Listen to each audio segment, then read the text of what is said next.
Om Bre, Mas Bre, Tante Bre, sorip, kita ketemu lagi ya. Kita mau cerita. Dan kali ini kita mau ceritanya itu tentang. Tadi dulu, gue mau. Lu berani sama gue? Gue mau silat ini. Gue mau silat ini. Soalnya yang datang kali ini tuh Hawa itu ngajak berantem, Syak. Wah, gila emang. Iya kan? Gue sebelahnya Doni Alamsyah itu berasa mau fight. Gitu. Gila. Makanya gue sebelahan sama Om Charles. Lu berasa mau ngedirect. Gue pengen langsung. Ya, fight, aksi gitu. Gila. Hari ini. Siapa dulu? Lo dulu. Nggak bisa, berantem aja kita. Gimana kalau misalnya kita ciuman aja? Ini mau ngebahas kita hal mau yang ngebahas serius. ini film serius banget. Om Charles ada di sini. Om Charles Ghazali sama ada Bang Doni. Doni Alamsyah juga. Iya. Welcome to Kimata. Selamat datang Om. Selamat datang. Terima kasih udah datang ke sini juga. Mereka ini ada project yang ini gue tuh sebenarnya ya waktu film yang pertama itu apa namanya membuat gue itu berpikir bahwasannya segitunya ya orang diuji gitu loh. Diuji keimanannya tuh sampai segitunya gitu loh. Itu baru film pertama. Konon kabarnya ini akan muncul kedua. Yaitu film Kodrat 2. Wih, udah ada. belum. Gue ditempelin aja. Apalagi tuh tempelin. Tempelin Kodrat gitu ya kan. Ya emang kodrat kita. Gak dapat kaos. Tapi berarti penonton ya nanti akan ketemu lagi dengan Ustadz Kodrat ya, dan juga ketemu lagi dengan bukan ketemu lagi. Ada sosok satu baru lagi. Yang baru lagi. Nah, kita tanya aja sekarang. Iya kan? Yang pertama aku mau paling gemes banget pengen tanyain sama Om Charles sebenarnya. Iya. Boleh. Sebenarnya yang kodrat kedua ini tuh ceritanya apa? Kalau boleh di-spill ya, kalau boleh di-spill. Boleh. Kodrat kedua itu menceritakan kelanjutan perjalanan Ustadz Kodrat dari film pertama. Betul. Kok Ustadz ya? Ustadz. Ya, Ustadz Kodrat. Karena kan Kodrat, Ustadz Kodrat. Gak ada seriusan nih. Iya, oke lanjut. Tenang. Jadi di film pertama itu Ustadz Kodrat kan berjuang untuk kembali menemukan keimanannya. Betul. Setelah kehilangan anaknya. Betul. Nah, setelah dia kembali menemukan keimanannya, keikhlasan itu datang untuk menerima takdir yang diberikan oleh Tuhan kepada dia.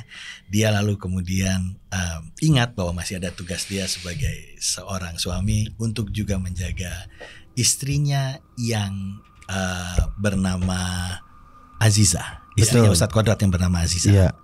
Dan dari situ kemudian perjalanan dimulai. Jadi film Kodrat 2 starts di mana film pertama berakhir di gambar motor yang sedang jalan menuju awan. Berlanjut di film kedua dari shot itu. Jadi ada beberapa shot yang kita memang simpen. Kita shoot di film pertama tapi kita simpen untuk dipasang di Kodrat 2. Oh, bahkan ada sedikit cerita soal jaket dan kacamata hitamnya Ustadz Kodrat itu nongolnya di Kodrat 2. Kodrat 2. Iya, yang udah ada dari film pertama sebenarnya tapi kita tahan. Gokil. Kayaknya persiapan ini udah dipikirin. Iya kan? Betul. Jadi untuk syuting berikutnya juga udah tinggal lanjutin yang ada atau gambar-gambar yang udah ada dari Kodrat 1 ya udah dipakai lagi. Bukan gitu sih. Oh, enggak gitu. Bukan. Karena kalau udah kita punya cerita memang konsepnya trilogi. Jadi kita sudah tahu bahwa ini nanti akan ada adegan ini. Jadi daripada nanti membangun set balik dari Kodrat 1, mendingan pas sudah dibalik sebelum dibongkar kita shoot dulu. Kalau nggak terlalu mahal, kalau balik hanya untuk bener sedikit juga. gitu. Tapi tadi udah Trilogi. Oh, ini iya. trilogi Plus 1 plus finale 5. ada Kodrat itu 5. Om Bre Mas Bre mesti nungguin ini film. Tapi gini deh, Om Charles sorry. Dari Kodrat 1 ke Kodrat 2. Ini si Ustadz Kodrat akan melalui banyak rintangan ketimbang yang pertama atau seperti apa? Rintangan pertama adalah tentang keikhlasan akan takdir yang sudah digariskan Tuhan kepada dia. Yang kedua ini bicara soal bagaimana dia kemudian mencari dan menemukan istrinya dan sebetulnya menyembuhkan luka yang ada di antara mereka karena suami istri ini kan akhirnya berpisah gitu. Jadi Ustadz Kodrat harus mencari istrinya Azizah yang diperankan oleh Acha Septriasa, Ustadz Kodrat oleh Vino G. Bastian, dan kemudian bagaimana dia bisa menyelamatkan istrinya dalam arti menyembuhkan luka di antara mereka karena luka kehilangan Alif anak mereka dari film pertama kan tidak hanya dirasakan oleh bapak, ibunya juga pasti akan sangat kehilangan. Pasti.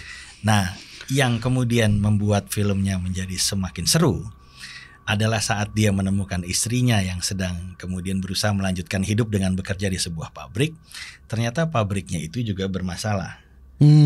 Seperti kata karakternya Doni Alamsyah yang bernama Sukardi di trailer filmnya yang berkata, pasti ada yang salah dengan pabrik itu. Dengan keren sekali itu gayanya.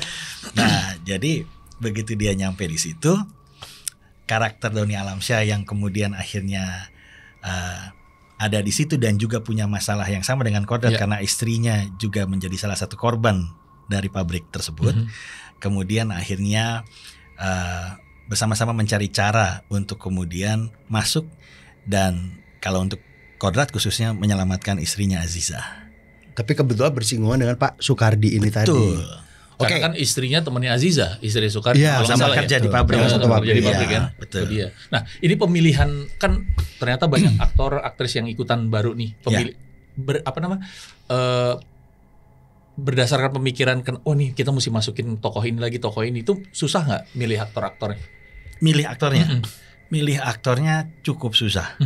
Karena industri perfilman kita sekarang saking majunya produksinya luar biasa banyak banget. Bapak ini syuting nggak berhenti seperti Vino, Acha dan yang lainnya itu lumayan banyak gitu yang kemudian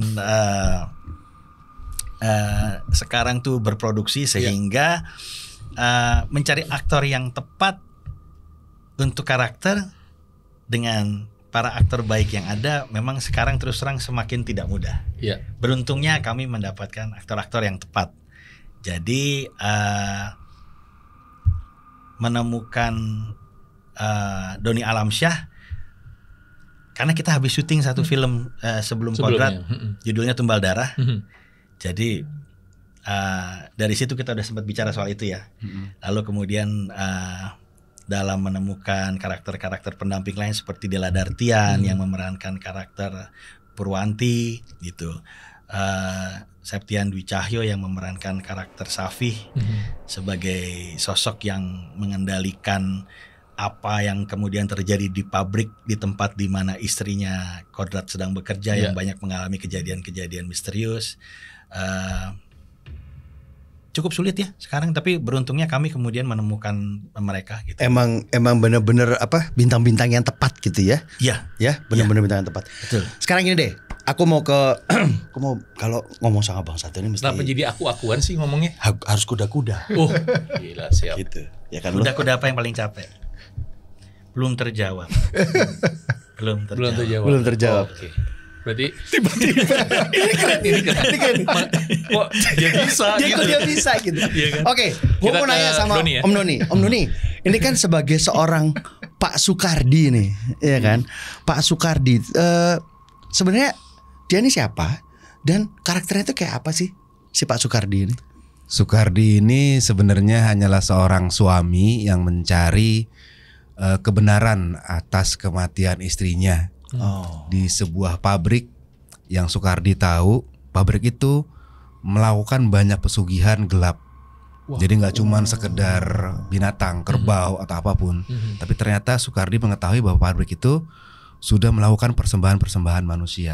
Tumbalnya manusia. Seperti itu. Makanya Sukardi menuntut bahwa istrinya ini harus diungkap kebenarannya. Pertanggungjawaban pabriknya seperti apa, seperti itu.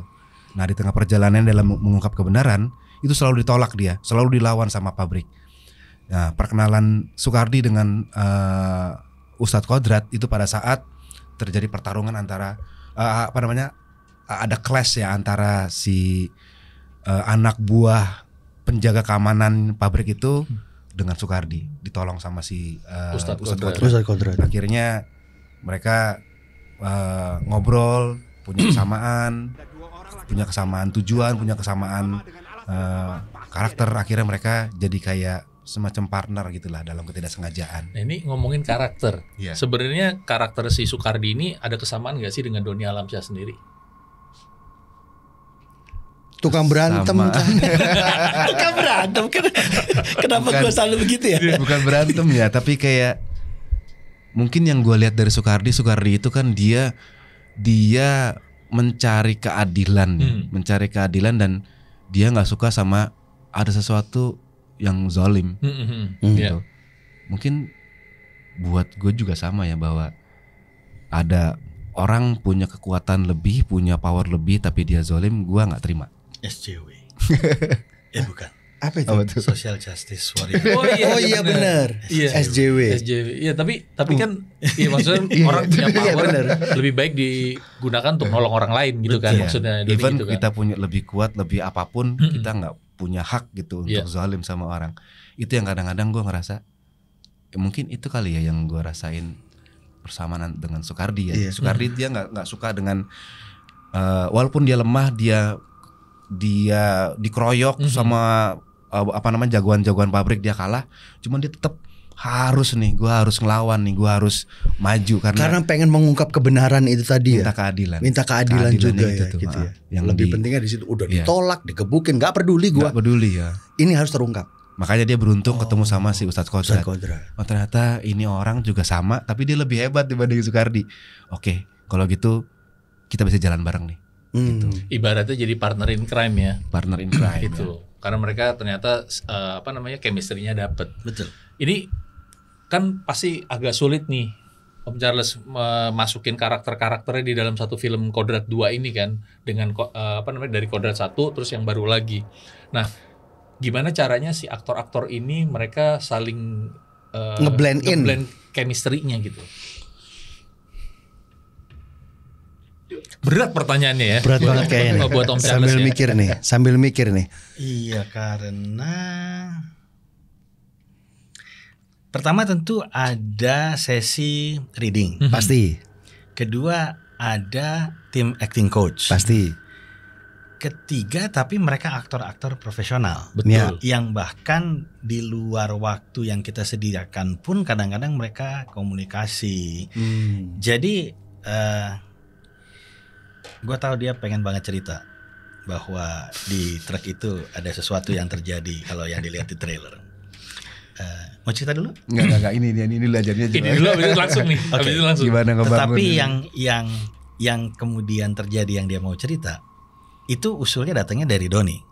Oh. Bukan dari saya. Gitu. Jadi mereka aktor-aktor profesional yang bahkan mencari banyak hal gitu. Seperti di beberapa wawancara Acha juga sempat bilang, buat saya cukup sulit untuk kemudian memerankan atau masuk ke dalam karakternya Aziza. Karena memang mereka itu aktor yang kalau datang ke lapangan itu bukan kertas putih. Direktur biasanya senang dengan aktor yang kertasnya putih kalau datang, karena kemudian tinggal diisi. Mereka tuh datang kertasnya nggak putih.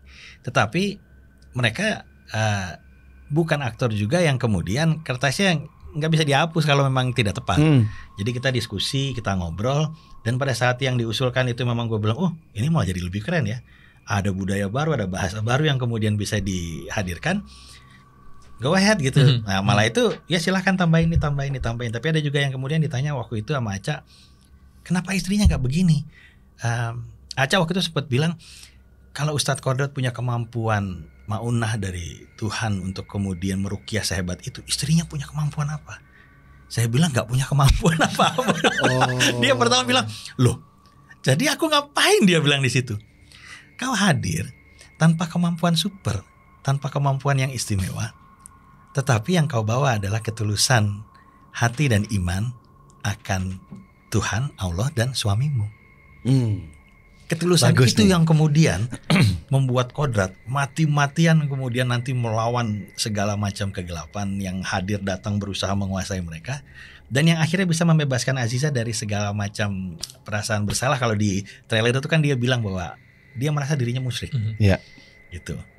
Itu ketakwaan dia akan Tuhan itu yang kemudian yang mungkin kadang dianggap sebagai hal yang simpel ya. Kita kan jarang kalau misalnya bilang, wah ini jagoan ilmunya apa? Bisa terbang, bisa Ngilang, melihat, bisa bisa menghilang, bisa membaca. Jarang ada yang bilang, oh dia percaya sama Tuhan. Tapi sebetulnya kekuatan kodrat adanya di situ. Simple but matters. Itu dia, simple but But matters. matters. Nah jadi segala macam yang menarik itu justru kemudian hadir dari tambahan-tambahan kolaborasi yang datang. Makanya silahkan. Nah, Usulan apa itu. nih? Usulan Apa mau nih? diceritakan. Sampai usulan itu tuh bisa bikin Datangnya pagi-pagi itu menjelang mau syuting. Tiba-tiba Imron bilang, "Yes, ini dari Don ini kalimatnya begini." Dia udah nyari bahasanya, nyari sendiri. ini gue tahu nih dia lagi nongkrong. Silahkan. Ini gitu langsung. Dapet langsung. Ding gitu. Nggak, sebenarnya ini juga bukan ide gue sendiri pribadi, Bang. Ini juga karena ngobrol sama Vino juga gitu. Jadi pas hari Chemistry pertama ya chemistry lah ya kali ya gitu. Pertama kali ketemu ngobrol gitu yang gue udah ngeliat film Kodrat yang pertama gimana ya si Vino main dengan Marsha, mereka main bagus di situ. Terus gue yang kita ngobrolin soal fungsi dulu, fungsi karakter gue di lu seperti apa, support yang dibutuhkan dari Soekardi seperti apa, lu mau kayak gimana, mau achieving apa, oke gue bisa support apa di situ, kayak gitu. Nah dari obrolan awalnya dari seperti itu sama si Vino, ngobrol sampai akhirnya sambil bercanda gitu, gimana kalau misalkan nanti kemasukannya kita ngomong pakai bahasa Arab apa lo gitu, wah oke juga tuh ya gitu, tapi ini berat dong bilang gitu. Iya sih. Lu bisa bayangin nggak? Kita berantem tapi pakai bahasa Arab dong. Iya juga tapi keren juga ya gitu. Jadi kita ngobrolin gitu. Ya akhirnya kita obrolin gitu, Bang. Kita akhirnya ngasih inilah. Kalau misalkan kerasukan ngomong aing mau. Iya. Biasa ya. Ini pakai bahasa Arab nih. Tapi berantem fighting gitu. Dalam truk lagi jalan. Di dalam truk lagi jalan di pinggir jurang dan akhirnya jatuh ke jurang. Pakai prostetik, mata gua tuh dikasih prostetik warna hitam. Iya. Dan itu gua ngeliatnya sebenarnya kecil, sempit gitu. Sebenarnya ngeliatnya kayak begini nih. Ngeliatnya nih kalau misalkan lagi pakai itu ya. Dari situ gua tuh harus fighting pakai bahasa Arab. Terus pakai prostetik di mobil yang sempit truk sembari nyetir di pinggir jurang terus jatuh ke jurang. Ini seru banget. Seru banget itu. Ini adegan ada deh Om Charles. Itu yang harus kita tunggu. Harus itu. Cuman gini deh, itu ada satu hal yang menarik. Nge-build-nya itu mencari siapa yang kalau kosong gue yang isi. Itu emang Dan itu memang butuh ngobrol dan butuh timing lah, kita latihan. Susah nggak? Susah menemukan hal itu. Susah. Dengan bahasa yang kita nggak paham, dengan gerakan yang ribet dan terbatas dengan kondisi di truk dan segala macam. Disuruh bahasa Arab. Pakai bahasa Arab. Dan awalnya pun juga emang panjang sebenarnya scene-nya tuh. Dari awal dia ngomong curhat tentang istrinya, gimana ke depannya kita harus ngapain lama-lama. Terus naik eskalasi. Dan itu panjang sampai jatuh tuh. Nah itu kan kayak masalah timing. Iya. No. Lu mau ngomong apa? Ngomong gitu. Oke, gua ngomong begini ya. Don, ntar lu ngomong kayak gimana? Ntar gua ngomong gini. Oke, lu ngomongnya gini aja. Ya udah kita ngomong begini ya gitu. Kayak janjian gitu untuk saling nguatin kayak gitu. Itulah Iya. aktor profesional yang nemuin timing, nah ya udah kayak orang lihat-lihatan doang udah bisa langsung dapet. Tapi nggak lihat-lihatan juga. Nggak lihat-lihatan juga. Colek-colekan. Itu kan juga sembari ngobrol sama Bang Charles kan. Bang Charles, ini gimana Bang? Ini gimana? Ini rasanya gimana? Oke. Oh itu kelebihan. Ini kurang sini segala macam. Karena selalu kita kan pakai mobil tuh syuting kan. Pakai mobil. Mau Bang Charles di depan, gua sama Vino di belakang. Dan kita selalu diskusi tuh. Bang, ini gimana Bang? Ini gimana? Ini cukup nggak dengan segala macam seperti itu. Emang kompleks, tapi ini hal yang baru. Ya memang harus ya. Bukan cuma sekedar action. Yes. Ada skill bahasa juga. Skill baru. Itu ada cengkoknya kan. Iya bos. Ada emosinya juga, ada prostetiknya juga. Itu nggak ada TOEFL-nya. Itu Arab. Bahasa Inggris ada TOEFL Arab. Kalau ada TOEFL repot. Wah repot banget bos. Gue seneng banget dapat tantangan kayak begini gitu. Dan gue seneng juga Bang Charles tuh open, dia ngejar value lebih baik lagi dan kita senang ya sebagai aktor ya. Gua Vino gitu. Karena aktor itu bukan properti. Sedap. Itu dia. Siapa Ya, Om Rewasi mau bikin film dicatat nih. Ini omongan sutradara ini. aktor itu bukan properti. Aku jadi haru. Aku manusia. Ini Doni sebenarnya. Ini Doni sebenarnya kayak begini ternyata. Dia ada sisi yang halusnya juga. Bener. Gitu. Tapi gini deh, balik ke film Om Charles. Ini tuh sebenarnya kalau boleh di-spill, ini syutingnya di mana sih? Bandung. Oh. Karena memang kita butuh beberapa lokasi dekat ke Gunung Kapur Padalarang yang tadi yang jurang. Terus kita perlu beberapa lokasi pabrik yang nggak terlalu jauh, ketemu di Pengalengan dan daerah sekitar Bandung. Terus di kota Bandung itu ada satu daerah atau satu lokasi yang kemudian isinya banyak bangunan-bangunan tua kosong yang kemudian kita bangun set. Jadi ada 28 set yang dibangun di Kodrat 2. Nah itu memang supaya kita jadi bisa sambil syuting di sini, yang timnya Om Frans Paat dari art director kemudian ngerjain lokasi yang kedua. Sambil mereka ngerjain lokasi yang kedua, itu yang tim keduanya dia udah lagi nyiapin tempat bangunan yang berikutnya simultan jadinya ya? Iya, lagi dibangun itu untuk kemudian nanti didress sama yang tim ini. Yang pertama. Terus kita geser masuk syuting, jadi terus gitu. Nah, itu berapa lama membutuhkan waktu syutingnya? Kerja harinya 30 hari. Kerja hari 30 hari. Waktunya hampir 2 bulan. Gitu kan. Jadi jarak 30 harinya hampir 2 bulan, karena tiap kita mau pindah ke satu set, begitu kita rasa ini cukup berat, kita ambil 1 atau 2 hari berhenti, tapi kita simulasi. Kita simulasi. Itu gambar yang ditarik dari di trailer yang Azizah teriak Alif, lalu kameranya itu narik, Ustadz Kodrat tiba-tiba muncul sampai kameranya berhenti di depan itu anak kecil yang Alif itu bangun. Itu alat didatangkan dari Jakarta 1 hari sebelum hari H syuting. Terus malamnya orang lain break, kita masang alat simulasi untuk kemudian melihat pergerakannya dari sini, orang ini dari mana kemari janjian. Besok pagi mereka datang 3 jam lebih awal setup alat itu. Kita begitu mulai shootnya harus jumping ke itu dulu, karena itu jadi rumahnya itu dibelah karena atapnya dibelah, jadi pakai rel nyebrang dari 3 kamar itu. Dan begitu selesai kita nunggu dia 3 jam lagi untuk ngelepasin alat itu, pulang ke Jakarta cuma buat 1 shot. Oh my god. Gila. Jadi in total film ini produksinya berapa lama? Syuting mulai dari awal nol? Dari awal nol itu atau kerjanya itu 30 hari, tapi rentang waktunya itu sampai hampir 2 bulan. Oh, hampir 2 bulan. Dan kalau misalnya dilihat sampai dari persiapan sampai kelar post production, post productionnya baru kelar minggu lalu. Ya, post production baru kelar minggu lalu. Post production baru minggu lalu. Ya. Rencana tayang bulan April. Iya, 2 minggu lagi. Waduh, ini habis Lebaran kan ya rencana ya? Di hari Lebaran persis. Di hari Lebaran. Hari Lebaran. Di hari Lebaran. Nah, ini kan sebenarnya film Kodrat 1 itu kan tentang religi juga, tapi harus berperang. Ada action, harus perang lawan sihir-sihir nih, gitu ya. Nah, selama di lokasi syuting, Doni ngalamin hal-hal yang berbau-bau horor beneran gak sih? Kan ada syuting malam dong, Iya kan? Pasti ada syuting malam kan? Kalau gue sih enggak. Oh enggak ngerasain. Oh enggak ngerasain? Enggak. Gue nggak tahu ya. Mungkin ada kali ya gitu. Oh. Tapi lu nggak aja kali Nggak, gitu. Nggak pernah punya pengalaman mistis. Nggak peduli juga gitu apa Enggak. mungkin. Udah biarin aja deh gitu. Emangnya ya juga sih. Iya kan? Oh. Tapi juga kalau misalkan ada sesuatu kan pasti kan kita tahu ada teman-teman yang tiba-tiba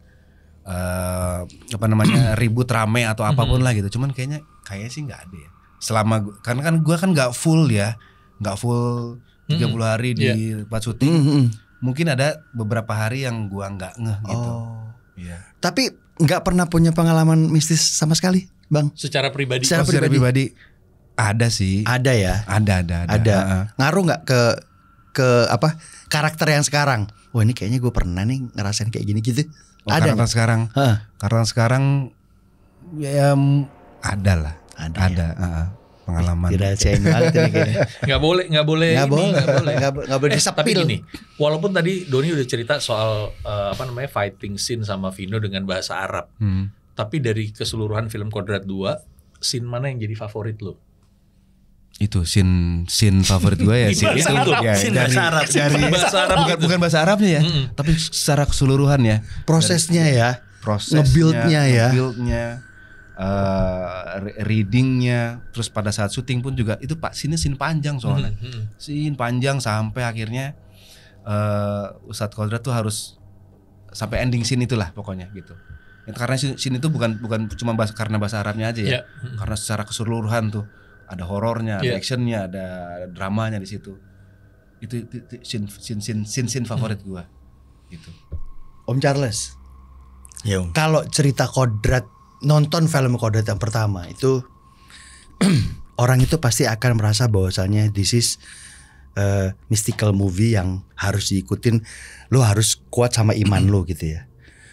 Di Kodrat kedua, apa yang pengen dihadirkan, emosi apa yang pengen ditonjolkan, dan membuat orang bahwasanya, ih kok nggak sama ya sama yang pertama. Pengennya apa Om, yang pengen mau, nih gue mau masukin ini nih, perasaan ini nih gitu. Ya, Kodrat memang dirancang dari awal tuh trilogi kan, plus 1 plus finale tadi. Tapi kan intinya tuh ada di triloginya Kodrat. Kami itu dari Magma bukan base filmmaker yang biasa bikin film horor. Jadi pada saat waktu lagi Kodrat itu hadir, itu tercetus pada saat pandemi. Ya. Jadi kemudian kita bilang ini pada saat kita bisa bebas dari pandemi, semuanya akan kembali bertarung. Magma punya chance karena pandemi itu kayak restart. Berarti yang kita dorong keluar itu harus jauh lebih baik daripada produksi Magma sebelumnya yang belum pernah menembus box office.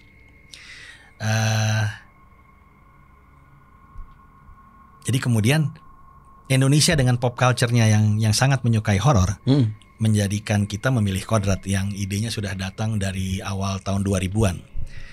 Skenario sudah ditulis dari 2016 tetapi belum bisa diproduksi karena menunggu pemain yang tepat.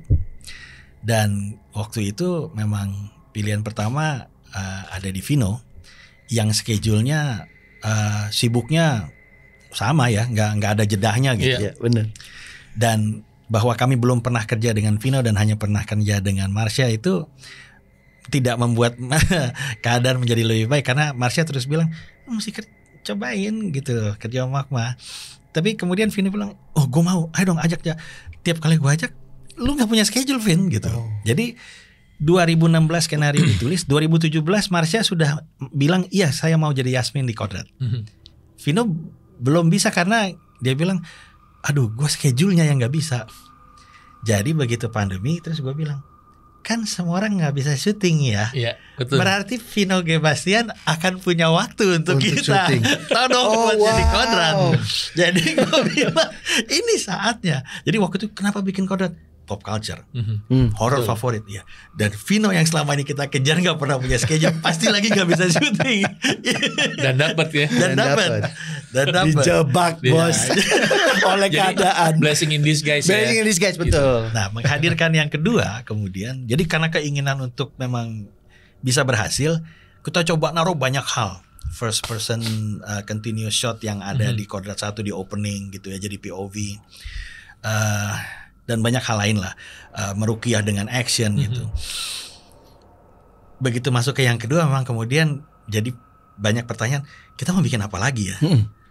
Sudah begitu banyak hal yang kemudian dibilang, bahkan orang nggak pernah ngelihat Ustadz jadi jagoan. Iya. Jadi di Kodrat 2 Ustadz jagoan udah biasa. Jadi kemudian kita mencoba untuk tidak bermain dengan sesuatu yang sama, tetapi gimana bilangnya ya, tetap bisa memberikan dampak efek yang sama atau bahkan lebih baik. Contohnya gini, opening Kodrat 1 dari sepi tiba-tiba dibuka dengan wajah anaknya Ustadz Kodrat yang kerasukan yang tiba-tiba maju ke depan kamera. Ya. Dan itu memang sengaja kita bilang, kita kagetin nih. Sehingga banyak orang yang dulu marah-marah karena makan popcornnya berantakan gitu ya. Opening Kodrat 2, gue yakin bahkan banyak orang yang kalau memang fans sama Kodrat akan bilang, ini dikagetin lagi pas ini. Ya. Pegang ke popcornnya dulu, bilang gitu. Jadi begitu start, Justru film Kodrat 2 akan start dengan mood yang sangat sepi. Dan dalam sepi itu kemudian kita akan memunculkan banyak pendekatan creepy yang kemudian akan membuat orang, jadi yang mana? Hantunya udah keluar apa belum? Iblisnya udah muncul atau belum? Dia ada di kanan, di kiri, di depan, di belakang. Dan kenapa ekspresinya begitu? Itu ekspresi apa, dia ngapain gitu ya? Itu pelan-pelan kita buka sampai akhirnya nanti kemudian mereka menyadari ternyata itu adalah opening yang sama dengan Kodrat 1 tapi dari perspektif yang berbeda. Karena yang pertama anaknya. Damn. Yang pertama tuh point of view Ustadz Kodrat. Dia melihat penonton melihat apa yang dilihat Ustadz Kodrat. Dan Ustadz Kodrat saking begitu ingin menyelamatkan anaknya, dia lupa sama akan istrinya yang juga berusaha menyelamatkan anaknya. Point of view itu yang sekarang kita bagi di Kodrat 2. Makanya penonton ngelihat dari mukanya Azizah kemudian ditarik dan orang baru lihat, oh ternyata dia ada ya di situ ya. Itu berusaha memberi sesuatu yang beda tetapi dengan dampak yang sama. Lumayan garuk-garuk sih. Iya. Iyalah. Itu tapi jelas. Itu jenius banget sih. Banyak pemikiran dari penulis dari ini, jadi gabungan banyak pemikiran. Om Bre, Mas Bre, yang diceritain sama Om Charles itu kita berdua ngebayanginnya cuma di kepala. Tapi nanti kalau dilihat rasanya beda. Iya gak sih? Seperti tadi yang Om Charles bilang, dibikin kayak sepi. Flat aja udah gitu, diem, tenang, damai. Tapi ternyata itu adalah ya Allah gitu. Iya. Efek itu yang mau ditangkapin. Betul sekali. Oke, kalau gitu satu kata sama film ini, Bang Noni. Bahasa Arab. Tapi gue penasaran nih, sebelum dia satu kata untuk film ini, lu masih inget nggak kata-kata dalam bahasa Arab yang lu ucapin itu? Boleh nggak di spill? Boleh nggak? Boleh. Jangan dia. Nanti aja Bang. Gak bisa. Orangnya nggak karuh. Ya, biar jadi penasarin ya. Penasarin aja. Pasti dipenasarin itu. Karena kalau penasaran udah biasa. Kita cari yang penasarin aja. Kita cari tuh ya. Scene itu ya. Nah, satu kata untuk film Kodrat 2. Untuk Kodrat 2, entertaining. Widih. Point of view Om Charles. Satu kata. Lebaran. Oh benar. Karena pada saat Lebaran. Kenapa harus nonton film Kodrat 2? Promosikan sekalian. Karena film Kodrat 2 berbicara tentang kemenangan umat Islam dan agama Islam, sehingga paling tepat ditonton di hari kemenangan. Mantap. Filosofis banget ya Bang Doni. Kenapa? Nanti Lebaran kita akan ada beberapa film Indonesia, tapi Kodrat 2 itu tontonan yang menyenangkan. Asik. Ada horornya, ada dramanya yang kuat, ada actionnya, ada sedikit komedinya. Menjadi Kodrat 2 tuh akan jadi tontonan yang sangat menyenangkan untuk penonton Indonesia. Tuh, harus entertaining. Ini di Lebaran hari pertama atau di Lebaran hari kedua? Hari pertama nih. Hari pertama. Pesan dari sekarang. Tadi dulu ini gue lagi buka MTix. Iya, makanya gue bilang itu pesan dari sekarang. Jadi Om Bre, Mas Bre, jangan lupa Kodrat 2 ya, nanti di Lebaran itu akan serentak di seluruh Indonesia. Di bioskop kesayangan. Nonton. Harus. Gala premier, mohon maaf. Kita duluan. Dan itu cuman yang datang emang di Gala Premier cuman kita berdua doang. Gak ada orang lain. Gak ada lagi. Kita doang sendiri. Jadi sama kita pegang Om Charles sama Doni sama Vino. Paling cuma duduk sebentar. Silakan Mas. Lalu kita pergi keluar. Thank you banget Om Charles. Wah, Bang Doni.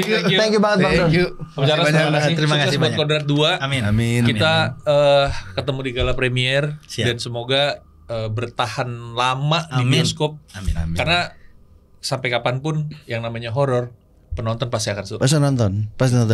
Dan satu lagi Om Bre, Mas Bre, jangan sampai lupa bahwasanya this is trilogi ya. Ini trilogi plus 1 dan finale. Ini selama-lama jadi Kodrat Universe kayaknya ini ya. Ini luar biasa sekali nih. Apakah memang ada universe-nya? Bisa jadi. Spill. Bagus ya. Tapi Ya oke lah. Tapi kita belum bisa mengatakan. Iya. Namanya Terima juga kasih banyak. YouTubers. Terima Jangan kasih lupa ya. ke Tahan-tahan. Nah, sabar. Dia nendang-nendang. Udah closing lagi gitu. Dia takut Yaudah. ditanya lagi. Ketemu lagi nanti ya di Kita Mau Cerita.